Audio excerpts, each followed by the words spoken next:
आज देखेंगे खनिज उत्पादन में फल और अलग अलग जो भी सब्जियां होती हैं और खाद्यान्न फसलों में विश्व में भारत की स्थिति और जो अग्रणी देश हैं उनकी स्थिति क्या है। तो आइए देखते हैं।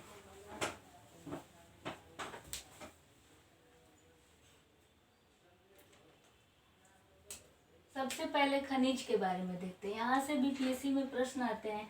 ये तमाम चीजें देखने के बाद देखेंगे कि अंतिम जो हमारे पास 3 से 4 दिन है उसमें हम क्या पढ़े, यानी 72 घंटा है हमारे पास। तो इसके लिए क्या क्या चीज पढ़ना है और सबसे ज्यादा किस पे ज्यादा ध्यान देना है। जो भी 72 घंटा है उसमें से सबसे ज्यादा घंटा आप किस सब्जेक्ट को देंगे और किस टॉपिक पे देंगे। तो सबसे पहले देखते हैं खनिज। खनिज में लोहा, स्टील, टीन, सोना, टंगस्टन, ये सभी मुख्य खनिजों में सबसे अग्रणी देश है चीन। यानी हमने क्या देखा, लोहा, स्टील, टीन, सोना, टंगस्टन, मैग्नीज, ये सभी में चीन सबसे टॉप पे है। तांबा की बात करें तो तांबा का उत्पादक है चिली। जस्ता और निकिल में कनाडा। यूरेनियम का सबसे अधिक उत्पादन कौन करता है, तो कजाकिस्तान।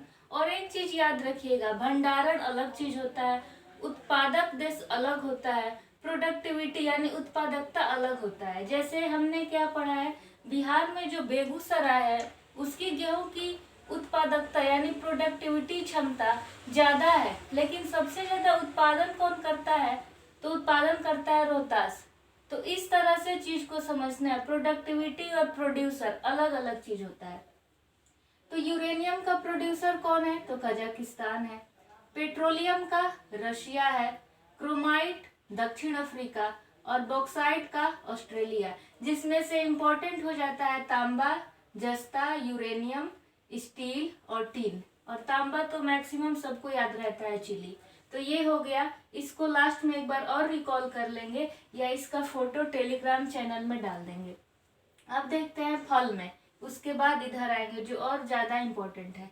फल में देखें तो केला, आम, पपीता और नींबू, ये 4 चीज में भारत अग्रणी है। सेब उत्पादन में चीन। सबसे ज्यादा नारियल कहाँ होता है, तो फिलीपींस में होता है। तरबूज में चीन, सेब और तरबूज में चीन आगे है। अगर कीवी की बात करते हैं तो सब लोग कहता है कि भारत में कीवी कम होता है और वो महंगा भी होता है। अगर किसी को डेंगू हुआ हो तो उसे डॉक्टर सजेस्ट करता है कि आप कीवी खाइए। कीवी में वो एंटीऑक्सीडेंट वो चीज होता है ताकि कि डेंगू का प्रभाव थोड़ा कम हो और हमें एनर्जी देता है। तो ये सबसे ज्यादा होता है इटली में। और जो न्यूजीलैंड हमें पता था, क्योंकि ऑस्ट्रेलिया के न्यूजीलैंड में इसको कीवी का देश कहते हैं, बट याद रखिएगा कि इटली होगा। और भारत में क्या कीवी का फल होता है, कीवी फल? तो हाँ, 2017 में खोज किया गया, अरुणाचल प्रदेश के जंगल में कीवी जैसा एक फल पाया गया। उसको देखा गया तो वो सच में कीवी ही है और उस कीवी को बाजार में बहुत जल्द ला दिया जाएगा अच्छे से। और मेरे ख्याल से वो अब लाया भी जा रहा होगा, क्योंकि 17 के बाद अभी 23 चल रहा है, तो उसमें कुछ ना कुछ हुआ होगा और बिक्री हो भी रहा होगा। इसके बारे में पूरी तरह से नहीं पता है, लेकिन हाँ इतना पता है कि जब खोज हुआ तो उसमें मंत्रालय ने और साइंटिस्ट ने क्या कहा कि अपने देश का जो कीवी है इसके न्यूट्रिशन से ज्यादा वो अच्छा क्वालिटी वाला है। तो ये ध्यान रख लिए आप। और गन्ना उत्पादन में सबसे अग्रणी जिला कौन है, तो ब्राजील। गन्ना हो और कॉफी हो, दोनों में कौन है, ब्राजील। ये याद रखिएगा। चीन और सेब में तरबूज और सेब में चीन। केला, आम, पपीता, नींबू, ये भारत, जो कि हम सबसे ज्यादा यूज करते हैं। ये फल है, हम ज्यादा, हमारा फेवरेट होता है। नींबू तो सब लोग सलाद पे यूज ही करता है, तो भारत में होता है। ये हो गया। अब हम देख लेते हैं खाद्यान्न फसलें, जहाँ से क्वेश्चन बनता है, चावल, गेहूं, मक्का, यहाँ से। तो चावल और गेहूं में भारत का स्थान क्या है, तो सेकंड है। फर्स्ट पे कौन है, तो चाइना है। चावल उत्पादन में चाइना और भारत सेकंड रैंक। अब देखते हैं बाजरा। बाजरा में और जौ में, ये दोनों में भारत रैंक 1 है, अग्रणी देश है। मक्का और चारा उत्पादन, जो चारा गाय भैंस जो खाते हैं वो चारा और मक्का यूएसए। और अभी अपना जो बिहार का मक्का है उसका क्वालिटी अच्छा है, पूर्णिया जो है मक्का का हब बन गया है। और बिहार का कौन सा स्थान है, तो तीसरा स्थान है। और सबसे फर्स्ट पे कौन है, तो कर्नाटक है। तो ये याद हो गया, बाजरा और जौ में भारत, चावल गेहूं में चीन, मक्का और चारा में यूएसए, और राई सबसे ज्यादा कहाँ होता है, तो रूस में होता है। ये हो गया, ठीक। अब देखते हैं कुछ सब्जी है, गाजर, ककड़ी, पालक, बैंगन, टमाटर, तो ये कहाँ होता है, चाइना अग्रणी है। सूखी बीन्स, जो बीन्स होता है सूखी, चिकी, मटर और दलहन, इसमें कौन है, तो भारत है। हमने क्या देखा, गाजर, टमाटर, बैंगन, ककड़ी, पालक, इसमें चीन, सूखी बीन्स, चिकी, मटर और दलहन में भारत। तो अभी हमने जो भी पढ़ा उसमें सबसे ज्यादा चावल गेहूं, मक्का चारा, इधर लोहा स्टील, तांबा जस्ता, यूरेनियम जिसका कजाकिस्तान होगा, और पेट्रोलियम रूस, और बॉक्साइट ऑस्ट्रेलिया। बॉक्साइट कहाँ है, तो ऑस्ट्रेलिया में। क्रोमाइट कहाँ है, तो दक्षिण अफ्रीका में। शायद ये दोनों छूट गया था, क्रोमाइट दक्षिण अफ्रीका, बॉक्साइट ऑस्ट्रेलिया। इसका एक बार टेलीग्राम चैनल में पोल भी करा दूंगी। फिर हमने क्या देखा, तरबूज चीन में होता है, और गन्ना का सबसे बड़ा उत्पादक देश है ब्राजील। ठीक, अब देखते हैं कपास से भी क्वेश्चंस आते हैं, जो रेशेदार है, कपास है, जूट है, सिल्क है। तो कपास का अग्रणी देश चीन, भारत सेकेंड रैंक पे, और जूट में भारत। और जहाँ पश्चिम बंगाल राज्य की दृष्टि से देखें तो जूट उत्पादक में भारत, और सिल्क और कपास में यानी कॉटन में और सिल्क में चीन, जो कॉटन और सिल्क का ड्रेस बनता है उसमें चीन, और जूट में भारत। अब देखते हैं काली मिर्च और काजू, मसाला और कुछ नट्स की बात कर लेते हैं। तो बादाम में यूएसए है, काजू में वियतनाम है। जिस तरह से अपना ऐसे इंडिया है और यहाँ केरल में काली मिर्च और काजू सबसे अधिक होता है, तो यहाँ की जो मिट्टी है, यहाँ पे जो जो चीज चाहिए सेम वही चीज वियतनाम में है। ठीक, तभी तो वहाँ पे काजू और काली मिर्च दोनों हो रहा है। और जिस तरह से अपने केरल में यहाँ कॉफी भी होता है, उसी तरह से कॉफी ब्राजील के बाद वियतनाम सेकेंड रैंक पे है। तो इससे कोरिलेट करके याद रखिएगा कि अपना काली मिर्च और काजू जिस तरह से केरल में टॉप पे है अपने राज्य में, वैसे ही देश में कौन है, तो वियतनाम। ठीक, ये याद हो गया। अदरक में कौन उत्पादक देश है अदरक का, तो भारत। ये पूछता है, ये पूछा हुआ भी है पहले का। जो बादाम, जिसको आलमंड कहते हैं, जिसको बादाम गिरी कहते हैं, एक मूंगफली होता है, उसको लोग आम भाषा में बादाम ही बोल देते हैं, लेकिन वो मूंगफली है। बादाम में कौन है, यूएसए। ऐसे तो दुग्ध उत्पादन में हम भारत का रैंक 1 बोलते हैं, लेकिन अगर गाय का दूध सबसे ज्यादा कहाँ होता है, तो उसमें यूएसए होगा, ये ध्यान रखिएगा। कॉफी ब्राजील, गन्ना ब्राजील, कॉफी में सेकेंड रैंक वियतनाम का, काजू और काली मिर्च में वियतनाम। ये हो गया। हमें जो जो चीज जरूरी था हमने सब कर लिया, जिसमें कपास चीन, जूट भारत, सिल्क चीन, अदरक पूछता है तो भारत, और इधर जो भी खनिज वगैरह फिर पोल करा देंगे तो याद हो जाएगा, और एक बार फोटो देख लेंगे तो याद हो जाएगा। अब बचा चाय, जो सबका फेवरेट है। चाय उत्पादन में अग्रणी है चीन, और भारत है सेकेंड रैंक पे। अब इससे ज्यादा और भी कुछ अगर आपको पढ़ना हो, कुछ मन हो, तो वो आप पढ़ सकते हैं, लेकिन मुझे जो जो जरूरी लगा इस वीडियो में बस वही कराया जा रहा है। अब देखते हैं अंतिम 3 से 4 दिन यानी जो 72 घंटा है उसमें क्या पढ़े। तो आपको पढ़ना है आधुनिक इतिहास। ठीक, आधुनिक इतिहास में मॉडर्न हिस्ट्री में आपको पढ़ना है बिहार का स्वतंत्रता संग्राम, बिहार का भारत के साथ ये अंग्रेजों के साथ संबंध, और मुगल काल का बिहार में क्या क्या इम्पैक्ट हुआ और उनसे रिलेटेड कुछ, और जो भी नवाब है, मिर्जाफर है, मीर कासिम है, सुराजुद्दौला है वो, और आपका खिलाफत आंदोलन, भारत छोड़ो आंदोलन, कुछ प्रमुख नेता जहाँ से क्वेश्चन आता है।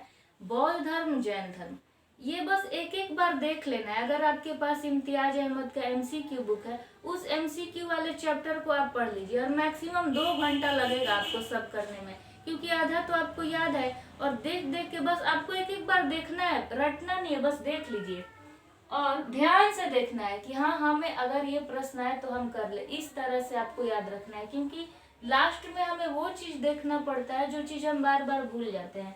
तो जो नाम होता है उसमें एग्जाम में जो प्रेशर होता है उसके चलते हम कंफ्यूज हो जाते हैं, कहीं ये तो नहीं होगा, ये तो नहीं होगा। इसलिए आपको लास्ट में ये देखना है, जनसंख्या 2011 का रिपोर्ट देख लेना है, भारत और बिहार दोनों की दृष्टि से, और 2021 से संबंधित जो प्रश्न है, जैसे कि सबसे ऋणात्मक वृद्धि कब किस दशक को दर्ज किया गया है, तो 2011 से 21 या 21 से कितना, ये फैक्ट ये सब पोल करा दिया गया और टेलीग्राम चैनल पे है।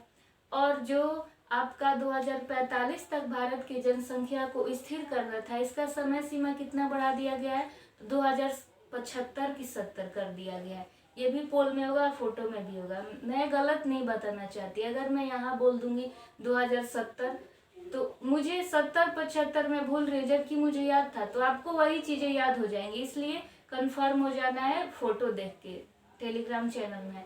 उसके बाद कि 2021 की जो जनगणना होगी कितनी भाषाओं में होगी, तो 16 भाषाओं में होगी। फिर इतने दशक में कितना प्रतिशत नगरीय वृद्धि हुआ है, तो 31.1% हुआ है। ये याद रखना है आपको।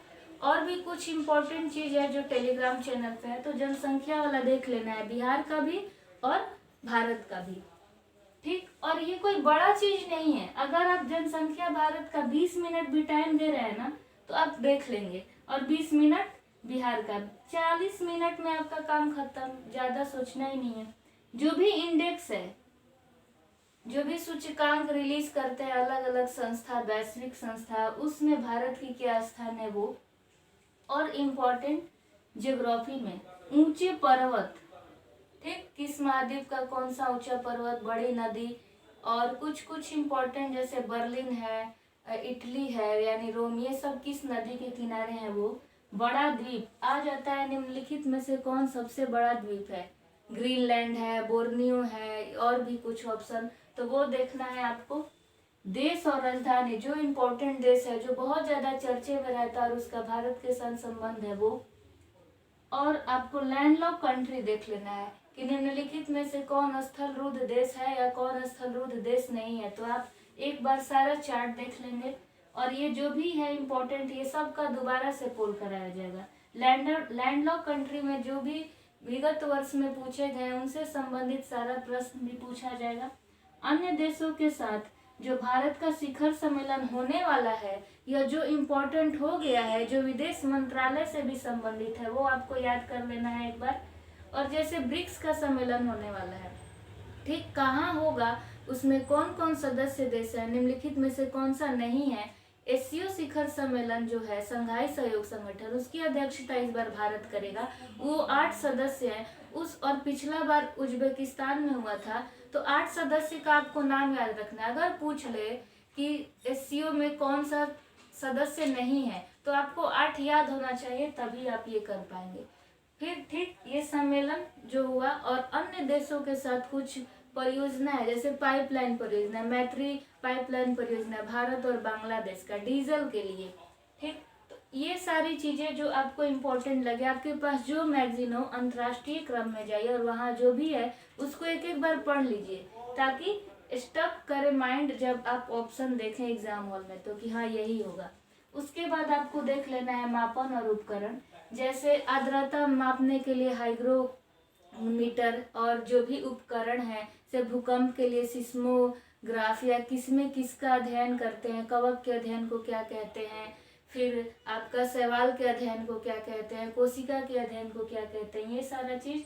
और मापन और उपकरण, रेन गेज किसका यूज होता है, तो वर्षा मापने में यूज होता है। और ये मैंने लिखा है पॉलिटी के लिए, फंडामेंटल राइट और डीपीएसपी, जो अनुच्छेद 35-36 से लेके 51 तक है डीपीएसपी। डीपीएसपी क्या है, राज्य के नीति निर्देशक सिद्धांत। तो जब ये राज्य के लिए है और आपका परीक्षा राज्य के लिए हो रहा है, और जब आप सरकार में जाएंगे या प्रशासनिक अधिकारी बनेंगे, तो आपको भी इन सारी चीजों का करना पड़ेगा, क्योंकि ये डायरेक्टली राज्य सरकार का काम है। लेकिन राज्य सरकार तमाम योजनाएं, हर चीज किस पे सौंपेगा, प्रशासनिक अधिकारियों पे। उसका काम है कि हम इन तमाम अनुच्छेद को ध्यान में रखते हुए कोई भी नीति लाएं। और फंडामेंटल राइट को ध्यान में रखते हुए। तो दो चीज याद रखिएगा कि फंडामेंटल राइट यानी मूल अधिकार न्याय योग्य होता है, मतलब हम इसमें अगर हमारा अनुच्छेद 12 से लेके यानी जो समता का अधिकार है 14 से लेके 35 तक, अगर इनमें कोई भी समस्या आता है, हमें हमारे अधिकार से वंचित किया जा रहा है, तो हम आर्टिकल 32 और राज्य का 226 आर्टिकल के तहत सुप्रीम कोर्ट और राज्य में हाई कोर्ट में जा सकते हैं और अपने अधिकार के लिए बोल सकते हैं कि हमारा ये अधिकार का हनन हो रहा है, तो कृपया हमारे अधिकारों का मान रखा जाए।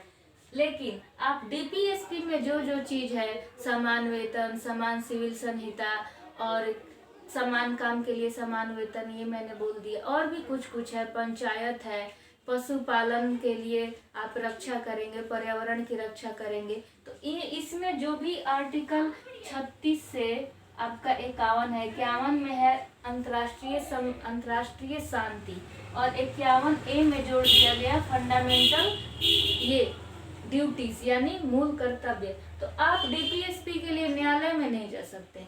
प्रश्न आता है डीपीएसपी न्याय योग्य है, तो उसमें पहला ऑप्शन गलत हो जाएगा और कुछ दे देगा, डीपीएसपी से रिलेटेड पूछेगा, एक सही है, एक और दो दोनों सही है, तो एक तो ऐसे ही एलिमिनेट कर दीजिए, ये ध्यान में रखिएगा। तो आपको डीपीएसपी का हर अनुच्छेद याद होना चाहिए, क्योंकि यहाँ से क्वेश्चन आएंगे, क्योंकि ये राज्य से संबंधित परीक्षा है। फिर आपको राष्ट्रपति से रिलेटेड, राज्यपाल, राज्य महाधिवक्ता, जो भी राज्य में है, राज्य वित्त आयोग, पंचायत, नगर पालिका, ये सारा चीज आप पढ़े हुए हैं, मैंने भी पढ़ लिया, हम लोग डिस्कशन भी किए हैं, सब कुछ कर लिए, लेकिन आपको दोबारा से एक बार बस रिकॉल कर लेना है, बस चैप्टर खोलना है और एक बार पढ़ लेना है, ताकि आप भूले नहीं। उसके बाद वन स्थिति रिपोर्ट, जो 2021 का वन स्थिति रिपोर्ट आया इंडिया का और बिहार का, ये दोनों देख लेना है। उसके बाद कुछ महत्वपूर्ण कमेटी है इकोनॉमिक्स में, इकोनॉमिक्स के लिए आपको कमेटी पढ़ लेना है, किस कमेटी का किस उद्देश्य के लिए किया गया, किस कमेटी से कौन सा सुधार हुआ, और वो पंचायत समिति कौन, जैसे बलवंत राय मेहता समिति, अशोक समिति, ये किस किस के लिए किया गया, कब किया गया, उसका साल मैच करने के लिए आ जाता है। और बायोलॉजी में आपको याद रखना है, क्या क्या पढ़ लेना है, पाचन सिस्टम यानी जो पाचन तंत्र है वो, नर्वस सिस्टम और उत्सर्जन तंत्र, और आपका विटामिन, कोशिका, कौन सा रोग बैक्टीरिया से होता है, वायरस से होता है, ये तमाम चीज। और आपके पास 72 घंटा है, अगर ये जो भी मैंने अभी टॉपिक बोला सब पे अगर 20-20 मिनट भी दे रहे हैं, तो उस टॉपिक में से सिर्फ एक या दो ही चीज ऐसे होते हैं जो ज्यादा महत्वपूर्ण होते हैं और वही पूछे जाते हैं बार बार, तो बस हमें उसी पर ध्यान देना है। तो और सबसे ज्यादा आपको फोकस करना है मॉडर्न हिस्ट्री वगैरह, और ज्योग्राफी देख लीजिएगा, क्योंकि हर चीज पढ़ लेते हैं, करंट अफेयर्स कर लेते हैं, लेकिन ये सारा चीज पे ध्यान नहीं देते और एग्जाम में गलत हो जाता है, तो भूलिए मत, निगेटिव मार्किंग है, लास्ट में ये कर लीजिए। और ज्योग्राफी से जो भी पीछे पूछे गए हैं, महाद्वीप हो, पर्वत हो, नदियां हो, देश राजधानी हो, किसी देश जो बहुत चर्चे में है उसकी मुद्रा पूछ लिया जाए, तो ये हमें याद होना चाहिए। तो ये सारा पोल करा देंगे, और बाकी अभी मैंने जो कहा उस पे टाइम दे दीजिएगा, पढ़ लीजिएगा।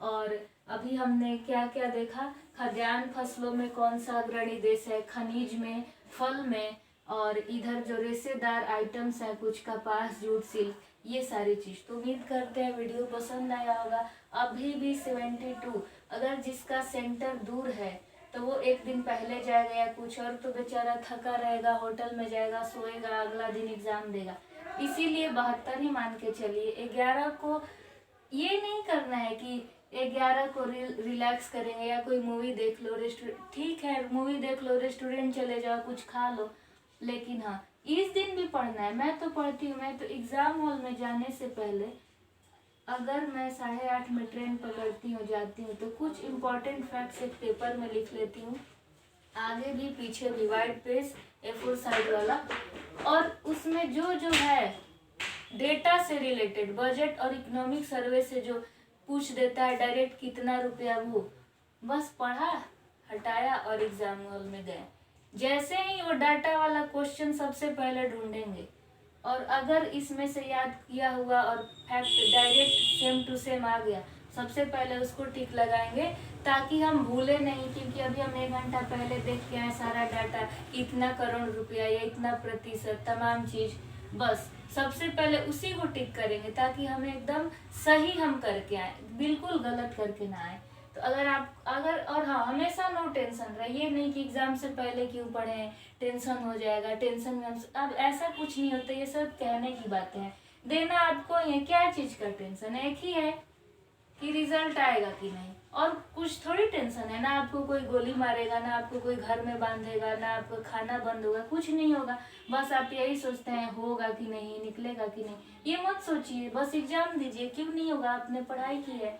तो अगर अभी भी टाइम है, कोई भी नीड हो आपको, तो एक बार कमेंट कर दीजिएगा कि हाँ इस चीज़ से रिलेटेड हमें वीडियो चाहिए या इससे संबंधित पोल करा दीजिए, तो करा देंगे। Thank you so much for watching this video.